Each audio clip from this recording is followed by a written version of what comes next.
Hai semuanya, di pembahasan kita kali ini, kita nggak bakal sekedar ngomongin teori-teori manis tentang kehidupan. Kita mau jujur-jujuran membedah satu materi yang sangat dalam. Judulnya, Harapan di Tengah Badai. Dan buat kamu yang mungkin saat ini lagi ngerasa kehilangan arah, ngerasa semuanya berantakan, pembahasan ini khusus buat kamu.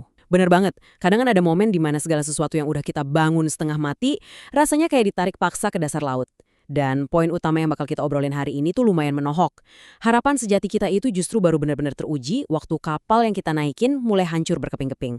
Coba deh kamu tanya ke diri sendiri, sedalam-dalamnya.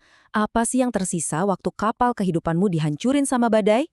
Bayangin aja, kapal ini tuh hal yang paling kamu andalin sekarang. Bisa jadi itu karir yang lagi bagus-bagusnya, bisnis yang kamu rintis bertahun-tahun, hubungan yang kamu pikir bakal selamanya, atau ekspektasi tentang masa depanmu. Rasanya tuh perih dan mentah banget kan, waktu kendaraan utama hidup kita tiba-tiba karam. Aku sendiri jujur pernah ada di titik itu. Rasanya benar-benar kehilangan pijakan dan hampa banget. Rasa sakit dan hampa itu valid banget kok. Di materi yang kita bedah ini, fase itu disebut sebagai krisis navigasi total. Ini tuh sebuah momen horor pas semua sandaran alami kita sebagai manusia tiba-tiba padam. Navigasi alami itu kan hal-hal yang biasa kita pakai buat ngukur rasa aman ya. Kayak saldo bank yang cukup, koneksi sama orang dalam, logika pikiran kita, atau sekedar pengalaman. Nah, waktu semua itu tiba-tiba error dan nggak bisa dipakai lagi, wah itu momen paling menakutkan. Karena sadar nggak sadar, kekuatan kita sendiri udah nggak bisa diandalin sama sekali. Dan teror itu tuh sebenarnya terekam loh dalam sebuah catatan kuno dari kisah para rasul. Bunyinya begini. Setelah banyak hari matahari dan bintang tidak kelihatan, akhirnya putuslah segala harapan kami. Kalimat ini benar-benar mukul aku sih. Bayangin, pelaut profesional, orang-orang laut yang paling ngerti cara baca bintang buat navigasi, mereka aja nyerah. Kalau dipikir-pikir secara jujur, kenapa ya Tuhan ngebiarin cahaya penunjuk jalan hidup kita itu jadi gelap gulita? Kenapa dia izinin sandaran utama kita hancur gitu aja? Nah, disinilah wawasan teologis dari materi ini benar-benar mencerahkan kita. Kenapa dibiarin gelap? Tujuannya ternyata untuk memaksa kita melepaskan ketergantungan pada hal-hal yang sementara. Tuhan itu nyizinin matahari dan bintang pudar bukan karena dia mau ngancurin kita loh, tapi supaya di tengah keheningan dan kegelapan total itu, kita terpaksa berhenti dengerin suara-suara dunia yang berisik dan akhirnya mulai sungguh-sungguh nyari suaranya.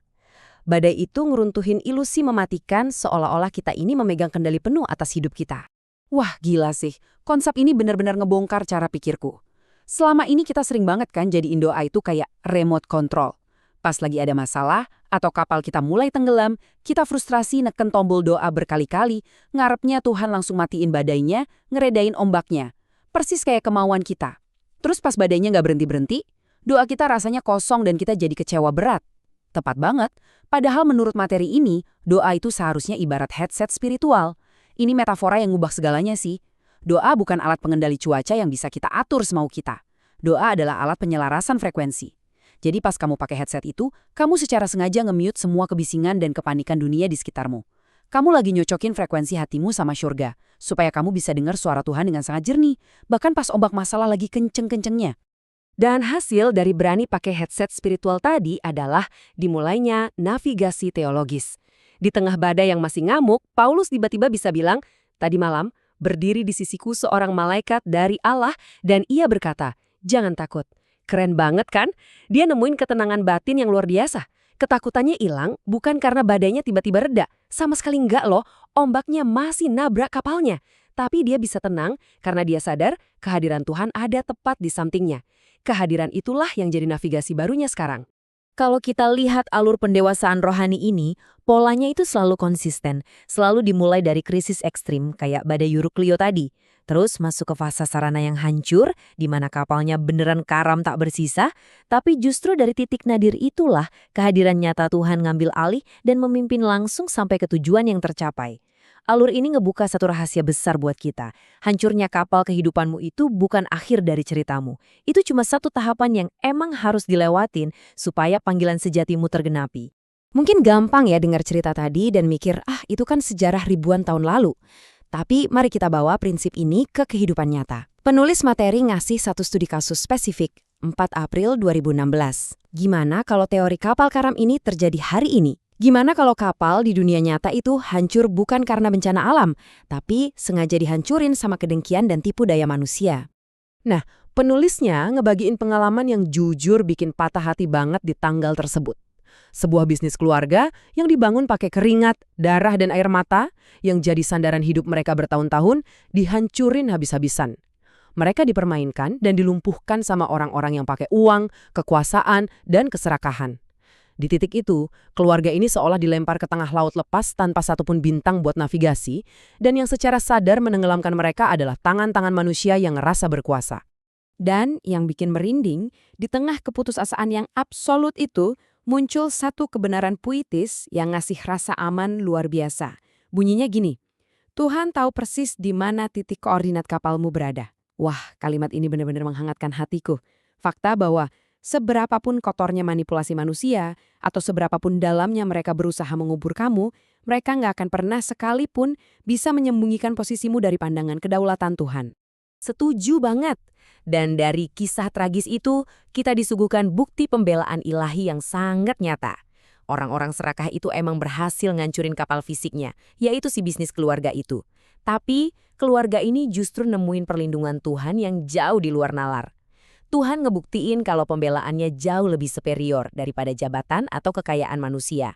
Kedudukan duniawi orang mungkin bisa ngancurin karir atau ngosongin rekeningmu. Tapi ada garis tegas yang nggak bisa mereka lewati. Manusia nggak akan pernah bisa nyentuh jiwa yang dijaga langsung sama Sang Pencipta. Ini ngebawa kita ke sebuah teguran yang cukup keras buat batin kita, tapi kita butuh dengerin ini. Kalau mau jujur-jujuran, kadang trauma kita tuh terasa sangat dalam karena tanpa kita sadari, kita udah jadiin kapal kita itu sebagai berhala duniawi. Dunia ini jago banget ngelabuin kita supaya kita lebih cinta sama angka di rekening, status sosial, atau kenyamanan yang dikasih kapal itu dibandingin sama sang pemberi hidup itu sendiri. Pas jangkar kita nancepnya di hal-hal fana, wajar kalau kapalnya hancur, identitas kita ikut hancur, kita harus cabut jangkar itu sekarang dan mindahinnya ke kekuatan sejati yang cuma ada di dalam dia. Itu pergeseran paradigma yang epik banget, dan buatku, ini adalah puncak kebenaran dari materi kita. Pecahan kapal yang hancur seringkali menjadi alat transportasi yang Tuhan pilih. Hancurnya kendaraan utama kita tuh nggak pernah berarti Tuhan ngebatalin rencananya atas hidup kita. Balik lagi ke cerita Rasul tadi, kapalnya emang hancur lebur. Tapi tebak, semuanya selamat sampai daratan, cuma dengan berpegangan pada pecahan-pecahan papan kapal itu.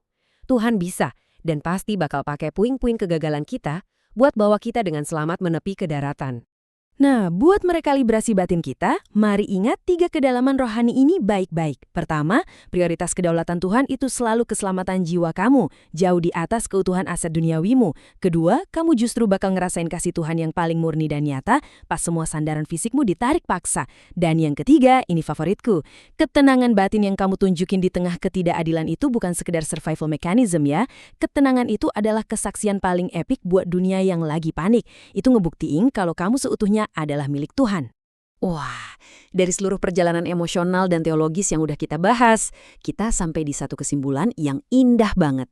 Coba bayangin ada sebuah jangkar atau sauh yang nancep kuat di dasar lautan. Di permukaan air, badai mungkin lagi ngamuk sejadi-jadinya, menghancurkan apapun yang ngapung. Tapi, jauh di kedalaman sana, tempat jangkar itu tertanam, suasananya begitu sunyi, kokoh, dan sama sekali nggak goyah. Harapan sejati itu ya jangkar itu. Dia menembus ke bawah lapisan penderitaan fisik kita, mengikat batin kita langsung ke hadiran Tuhan, dan dari situlah ketenangan sejati kita berasal. Indah banget.